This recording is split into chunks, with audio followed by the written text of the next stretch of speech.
กล่าวสบายดีเขาซื้อสองที่ทักสายป่วนยังอยู่งานเบิกปลาคือเก่าเนาะ EP 2เก่าหา40ตัวแรงเขาคือเก่าจวด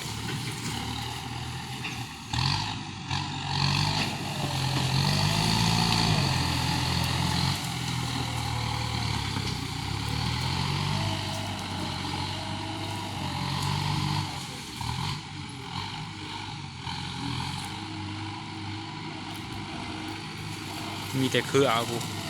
หกมาหกเนาะ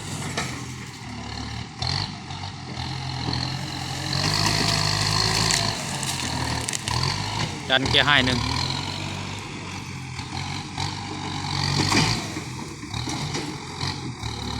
คนครับกับซูเปอร์เล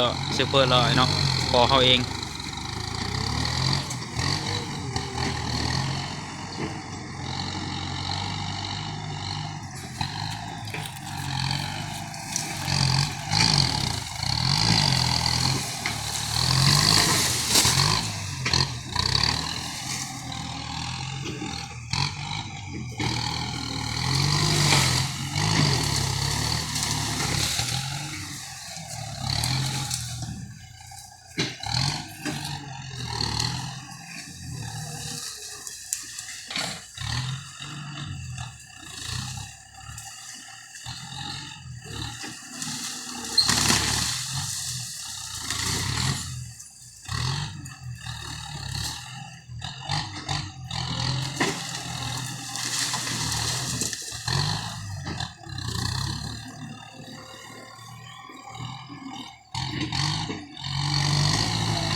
ต่อ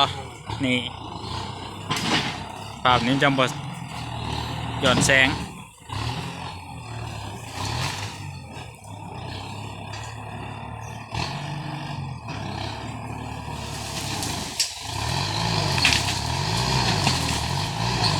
เอาเข้าไป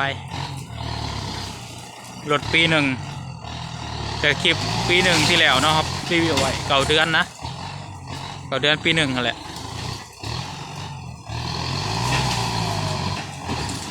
หาเวลาเสร็จคลิปรีวิวให้อยู่เนาะเดี๋ยวยังบุกการเบิกปลาอยู่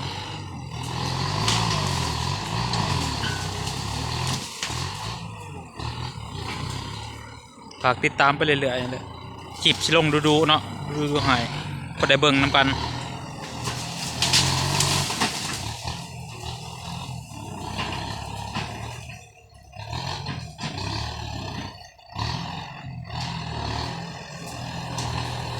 งานที่เขามาอีกงานหนึ่งงานใหญ่ก็เป็นงานเบิกปลาคือกันเนาะ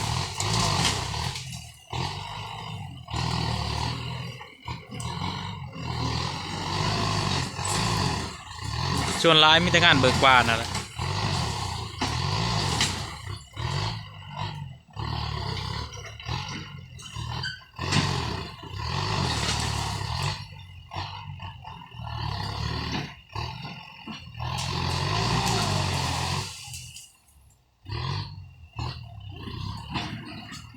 ใส่ตำป่าตำแต่ป่า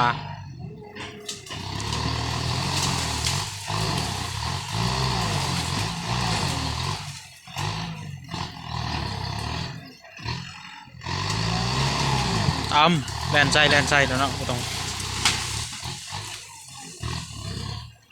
พังไม่ว่าเส้นหน้าไม่ได้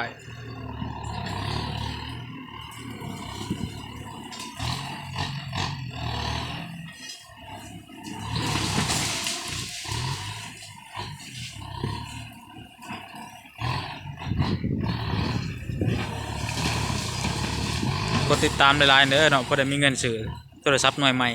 มาถ่าย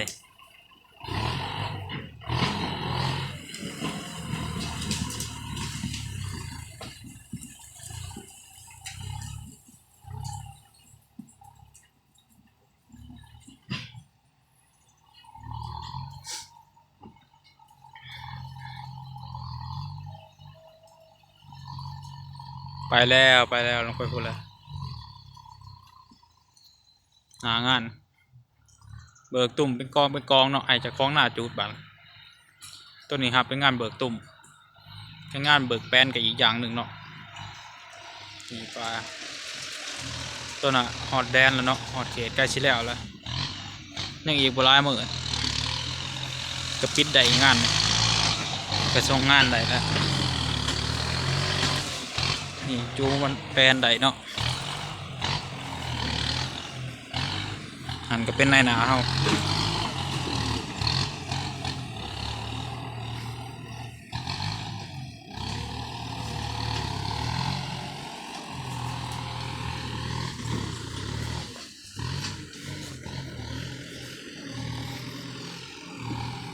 กดติดตามในไลน์เด้อ เพื่อจะได้แต่ละคลิปโมเมนต์ง่ายเนาะ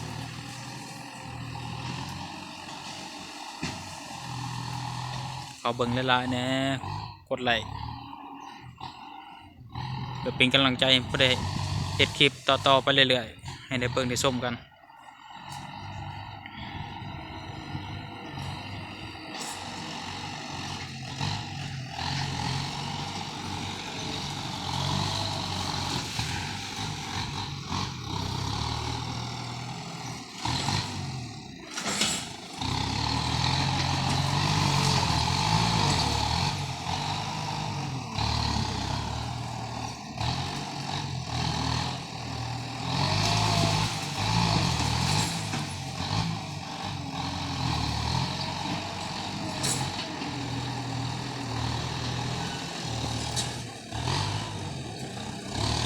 แลนใช่ขาต่ออีกแล้ว ตึ้ง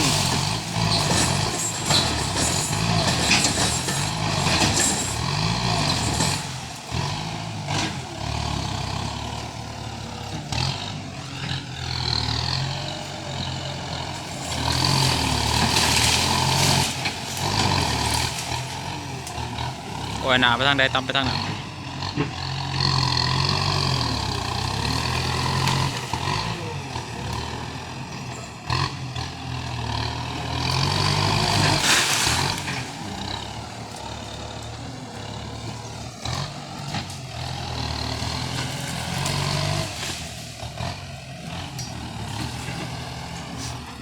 มุดกับพ่อมุดเอ้ย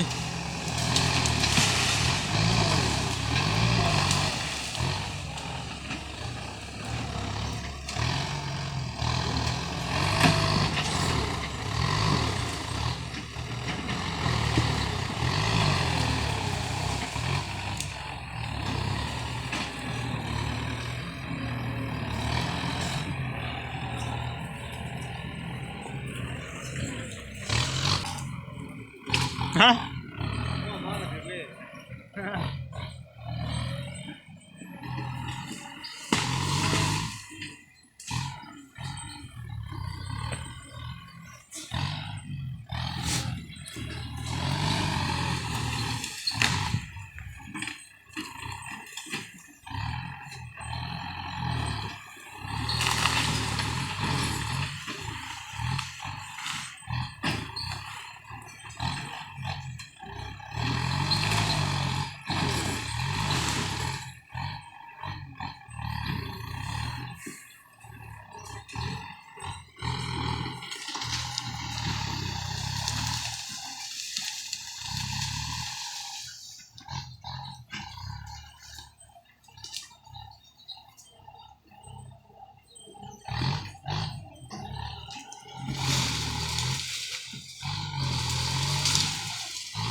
ตำใส่นั่น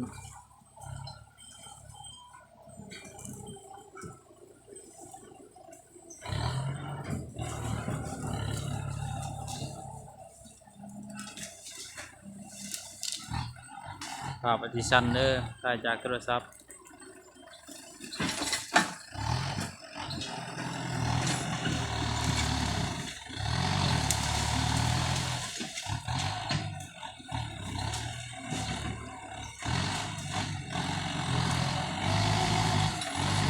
ทำไปยูไป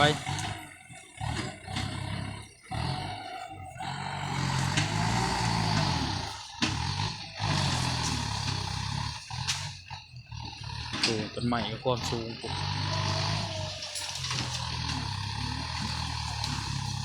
สูงจากรถ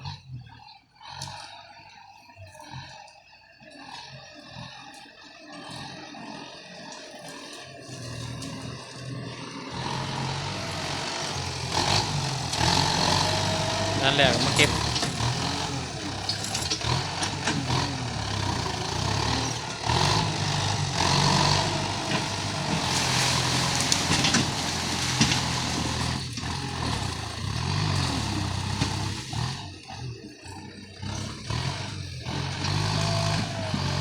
มิชลินกับไปแล้วตัวหนึ่งก็ยังตัวเดียว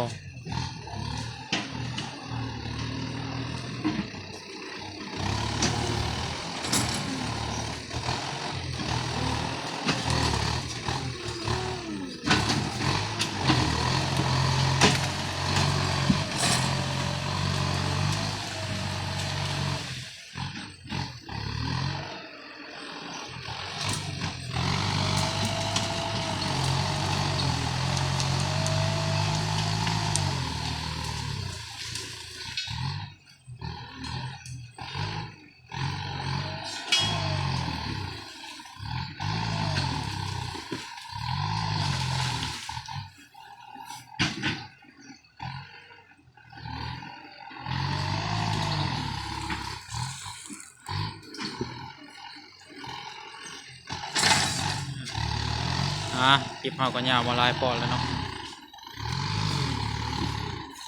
ปิดคลิปเพียงเท่านี้ฝากกดไลค์กดติดตามกดแชร์นะเด้อเนาะช่องทาง YouTube TikTok ฝากกดไลค์กดติดตามกดแชร์ก็ได้เดี๋ยวถ่ายลงคลิปให้เบิ่งเรื่อยๆเนาะเป็นกำลังใจในการเฮ็ดคลิป